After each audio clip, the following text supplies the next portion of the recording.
Halo Sobat Figur, kembali lagi bersama Figur Republic ID dan kali ini kita dapat informasi bahwa Roy Suryo akhirnya sudah merilis buku yang pernah ia janjikan sebagai hadiah untuk HUT RI ke-80 dengan judul buku Jokowi's White Paper. Tapi banyak sekali masyarakat yang berspekulasi bahwa buku ini akan jadi pedang makan tuan. Ya, tapi kita nggak tahu ya isi bukunya kayak gimana. Mungkin ada informasi yang belum pernah Roy CS publikasikan ke masyarakat.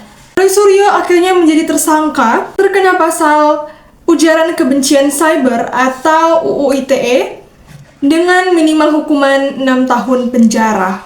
Berlama-lama kita langsung saja ke cuplikannya.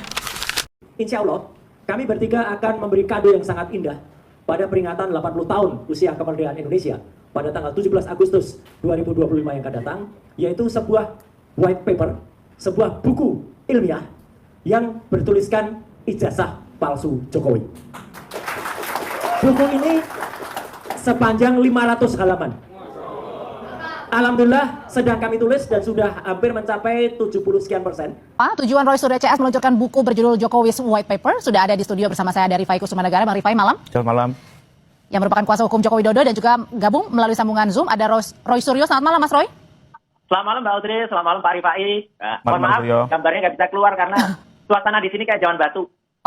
Oke, Mas Roy, saya langsung aja ke intinya nih. Sebenarnya kenapa sih Anda dan kawan-kawan RRT ya, karya singkatannya nih, ada Roy Suryo, Risma Sianipar, dan Dr. Tifa, ini tiba-tiba meluncurkan buku Jokowi's White Paper. Apa tujuannya?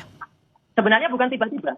Rencana buku ini sudah ada ketika kami melakukan penelitian. Biasa kan, seorang peneliti itu pasti menuliskan jurnal, pasti menuliskan catatan ilmiahnya. Dan itulah, catatan ilmiah itulah yang kemudian kami bukukan. Pak Jokowi kaget nggak sih melihat ini ada Jokowi's White Paper yang diluncurkan oleh RRT nih begitu?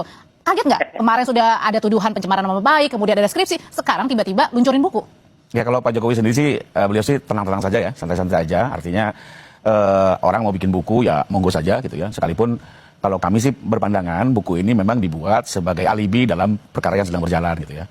Sementara saya sendiri melihat bahwa keberadaan buku ini juga tidak akan berpengaruh terhadap perkara. Kenapa? Karena dalam perkara itu situasi, kondisi atau circumstances yang dilihat itu adalah peristiwa sebelum hingga terjadinya delik.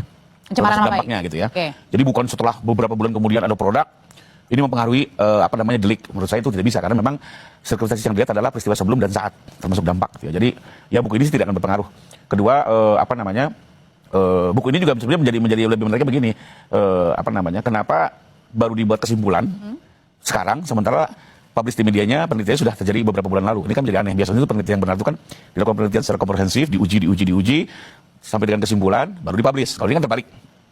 Sudah di mana-mana publishnya, tuduhan-tuduhan Jokowi jasa palsu, tapi baru sekarang ada bukunya. Jadi apa yang dilihat dari segi tata waktu udah nggak ketemu gitu ya. Sehingga kalau kami sih tetap dalam pendirian, kami melihat bahwa dalam kaitan pelaporan Pak Jokowi ini tindakan-tindakan yang dilakukan itu di luar dari penelitian akademis ya. Sebagaimana masyarakat juga tentu bisa menilai lah mana penelitian yang benar, mana yang tidak ya. Karena kan masyarakat juga banyak di dalamnya ada peneliti, ada akademisi, tentunya bisa menilai lah gitu ya. Jadi silakan saja buku dibuat ya, tapi kami berpandangan ini tidak akan berpengaruh. Mau dibaca nggak bukunya? Kalau ada saya dikasih boleh juga saya baca gitu ya. Satu lagi juga kalau memang ada penelitian yang objektif ya dalam bentuk akademis harusnya juga diberikan ruang dong bagi pihak Pak Jokowi untuk memberikan klarifikasi termasuk game. Kalau hanya sepihak ya susah gitu ya. Paling nggak pernah nggak ada pertanyaan-pertanyaan kepada Pak Jokowi untuk diberikan ini kan saya rasa sampai hari ini belum pernah ada pertanyaan itu. Kita tanya ya, Mas, sebenarnya di dalam buku tersebut itu ada ruang nggak dari pihak Pak Jokowi ataupun UGM itu untuk diberikan ruang untuk menjawab pertanyaan-pertanyaan atau keresahan-keresahan dari Anda dan juga teman-teman kawan-kawan? Bagus, ya silakan. Bagus, kalau buku jawablah dengan buku, ilmiah jawablah dengan ilmiah, bukan buku dijawab dengan pasal-pasal hukum yang nggak nyambung. Jadi artinya kami nulis buku ini nggak ada hubungannya dengan pelaporan, gitu loh. Artinya mau dilaporkan atau tidak, ya kami tetap nulis buku kok biasa. Lo kan nulis buku itu merupakan kegiatan kami sehari-hari, gitu loh. Dr. Respon bukunya udah banyak banget. Saya nulis artikel udah mungkin ratusan atau ribuan kali lah. Saya nulis itu tiap hari saya nulis ya. Ada di berbagai media lepas gitu ya. Itu saya nulis. Jadi artinya ini kalau mau dibantah silakan saja. Dan yang menarik adalah satu, Mbak Audrey. Acara itu tadi kami selenggarakan di tengah-tengah kampus Universitas Gadjah Mada. Dan menariknya apa? Sempat juga mengalami halangan, kan aneh UGM ini. Kalau mau memang istilahnya menantang dengan ilmiah, tantanglah dengan ilmiah, bikin diskusi atau misalnya mereka mengusulkan, mereka memberi satu pembicara atau apa gitu yang mereka. Tiba-tiba izin kami dicabut di ruangan Nusantara di University club di UGM. Tapi kami nggak kehilangan akal ya, kami pakai coffee shopnya. Kalau orang kan nggak boleh dilarang di coffee shop. Tiba-tiba di tengah coffee shop ini biar publik tahu ya melalui Kompas TV, listriknya dimatikan ya. Kemudian mungkin belum berizin, belum di ACC izinnya kali Mas Roy. izin, kami sudah dapat izin dari kepolisian, pemberitahuan kan nggak ada izin sekarang, pemberitahuan satu. Yang kedua, kami sudah DP, down payment untuk tempat itu sudah diberikan dan ada tanda terimanya semenjak kemarin. Tiba-tiba malam-malam cukup dengan WA pihak GM-nya dari tempat itu itu mengatakan, mohon maaf kami membatalkan. Enak aja membatalkan gitu ya. Kemudian ya sudah, biarin aja mereka batalkan tempat pertemuannya itu, kita kan juga bisa makan minum di coffee shop kan gitu. Dan yang menarik apa? Ini telekomunikasi juga kayaknya juga dihambat gitu loh. Network jaringan dari tadi juga susah. Ya, Tapi menarik Mas Roy. lagi, Pak Rifai, kami tadi juga lihat ada beberapa orang datang, beberapa dosen UGM datang, bahkan ahli yang dipakai oleh kepolisian ya, inisialnya DS, hadir di acara itu, kemudian ikut dengerin gitu, tapi dia diem aja gitu. Lah udah kan bagus, berarti kan mereka menjadi saksi, UGM menjadi saksi peluncuran buku itu, dan silakan kalau mau bantah aja Mbak Audrey, bantah buku dengan buku gitu. Oke. Baik, kita mulai ya rekan-rekan sekalian. Assalamualaikum warahmatullahi wabarakatuh. Selamat malam, salam sejahtera untuk kita semua. Rekan-rekan media yang saya hormati, pada malam hari ini tepat pukul 21.05 waktu Indonesia bagian Barat, saya akan menyampaikan terkait dengan hasil pemeriksaan yang telah dilakukan oleh penyidik Subdit Cyber Direktorat Kriminal Khusus Polda Metro Jaya terhadap tersangka Saudara Roy Suryo. Sebagaimana kita ketahui bahwa kasus ini dilaporkan oleh seseorang, pelapor atas nama Kurniawan Santoso. Kemudian persoalan yang dilaporkan adalah kasus ujaran kebencian, di mana hal ini ditangani oleh Subdit 4 Cyber Ditkrimsus Polda Metro Jaya. Kemudian hasil daripada penyelidikan dan penyidikan yang dilakukan oleh penyidik terkait dengan dugaan tindak pidana menyebarkan informasi elektronik yang menimbulkan kebencian atau permusuhan individu atau kelompok yang mengandung sara dan atau penistaan terhadap agama tertentu. Kemudian beberapa langkah yang telah dilakukan oleh penyidik mulai dari tahap penyelidikan dan penyidikan bisa saya sampaikan, diantaranya penyidik telah melakukan pemeriksaan terhadap 13 orang saksi. Di antaranya adalah saksi ahli bahasa, saksi ahli agama, kemudian saksi di bidang media sosial, saksi sosiologi hukum, ahli pidana, dan juga saksi terkait dengan ITE. Di samping para saksi-saksi ahli tadi yang kita periksa, kita juga telah memeriksa saksi-saksi lain yang mengetahui terkait dengan unggahan yang dilakukan oleh Saudara Roy Suryo, di mana dalam unggahan tersebut mengandung unsur sara atau ujaran kebencian, permusuhan terhadap agama tertentu. Kemudian setelah tahap penyelidikan, maka beberapa hari yang lalu kita sudah sampaikan tahap penyidikan sudah kita tingkatkan, penyelidikan menjadi penyidikan. Kemudian dalam tahap penyidikan, Saudara Roy Suryo sudah kita lakukan beberapa kali pemeriksaan. Kemudian penetapan beliau sebagai tersangka juga sudah kita lakukan pada pemeriksaan sebelumnya. Namun di akhir pemeriksaan memang tidak dilakukan penahanan dengan alasan pertimbangan penyidik dan juga alasan yang disampaikan yang bersangkutan alasan kesehatan.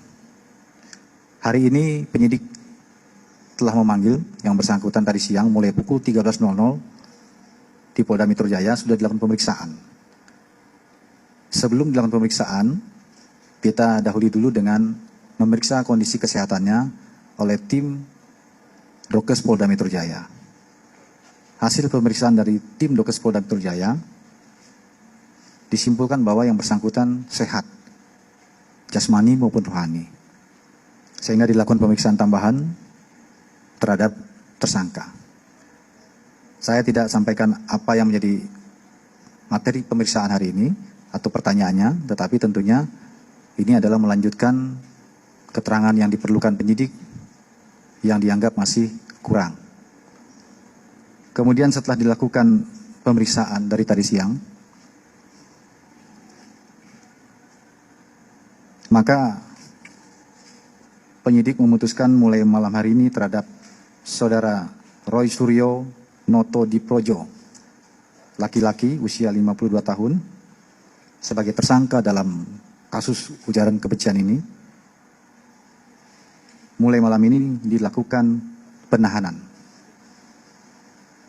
Hal ini dilakukan karena ada kekhawatiran dari penyidik yang bersangkutan akan menghilangkan barang bukti dan sebagainya, sebagaimana tertuang dalam pasal 21 ayat 1 KUHP. Kemudian beberapa barang bukti yang disita mulai malam ini oleh penyidik terkait dengan tindak pidana ini, diantaranya adalah akun Twitter Saudara Roy Suryo, yang mana akun Twitter ini juga digunakan untuk mengunggah yang menjadi persoalan pidana. Kemudian handphone atau HP Saudara Roy Suryo juga disita. Kemudian handphone dari saksi atas nama Ade Suhendrawan juga dilakukan penyitaan. Tentunya penyitaan ini dimaksudkan karena barang-barang tersebut memiliki keterkaitan dengan tindak pidana yang dilakukan, sehingga dilakukan penyitaan oleh penyidik. Jadi mulai malam ini Saudara Roy Suryo akan dilakukan penahanan selama 20 hari ke depan terhitung dengan hari ini. Adapun pasal yang disangkakan terhadap tersangka Saudara Roy Suryo diantaranya adalah pasal 28 ayat 2, junto pasal 45 ayat 2 Undang-Undang RI nomor 19 tahun 2016 tentang perubahan atas Undang-Undang RI nomor 11 tahun 2008 tentang ITE, di mana dalam aturan undang-undang ini dan pasal ini, pidana yang dikenakan terhadap tersangka ancamannya adalah paling lama 6 tahun penjara atau denda 1 miliar. Kemudian juga tersangka kita kenakan pasal 156A KUHP, ancaman pidananya adalah 5 tahun penjara. Dan yang ketiga adalah pasal 15 Undang-Undang nomor 1 tahun 1946 tentang peraturan hukum pidana dengan hukuman penjara setinggi-tingginya 2 tahun penjara. Demikian rekan-rekan yang bisa saya sampaikan. Diharapkan dengan adanya langkah yang dilakukan penyidik ini juga menunjukkan komitmen Polda Metro Jaya dalam rangka penegakan hukum yang tidak membedakan siapapun. Jadi siapapun di mata hukum sama. Ya, kita bekerja berdasarkan fakta hukum. Ya, sehingga tentunya dengan kejadian ini kita mengambil hikmah dan juga pesan kepada masyarakat agar dalam bermedia sosial kita juga harus memperhitungkan apabila kita akibat unggahan kita ini menimbulkan pelanggaran pidana karena ada undang-undang yang mengatur. Tetapi sekali lagi ini bukan berarti membatasi kebebasan kita bermedia sosial, ya. Tetapi yang dilarang adalah unggahan yang menimbulkan permusuhan dengan sengaja seperti yang dilakukan oleh tersangka. Demikian saya akhiri. Wabillahi taufiq wal hidayah. Wassalamualaikum warahmatullahi wabarakatuh.